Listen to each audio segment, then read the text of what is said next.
No, miks on proovivõtt oluline, et proovivõtu kaudu tegelikult väga lihtsustatult antakse hinnang siis töövõtja tööle ja siis nende nõuete vastavusele, mis siis selle töö kvaliteedi hindamiseks on seatud ja et see oleks tõene ja et ta annaks selle õiglase hinnanguga töövõtja tööle, siis see proovivõtt peab tehtud olema õigesti.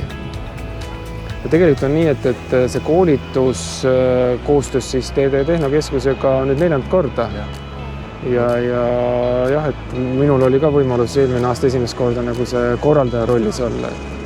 No, eks ma ise olen ju ka tegelikult olnud rohkem nagu kontoriinimene ja nüüd platsile tulles saad ise ka rohkem aru, et kuidas tegelikult nagu asi käima peab ja mis on oluline, et võib-olla lihtsalt see koolituse kaudu on tulnud nagu rohkem nägemus, kuidas see praktikas toimub ja kuidas see tehtud peaks olema, et ta annaks nagu vajalikud tulemused.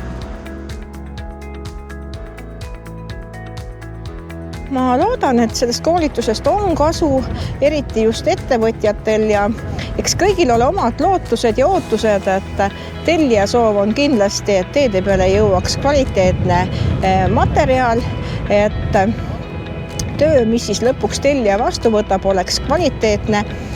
Eks töövõtjate soov on jälle see, et proov oleks õigesti võetud, laborisse transporditud ja et mahaarvamisi oleks vähem, siis on ka kõigil sügisel näod rõõmsavad.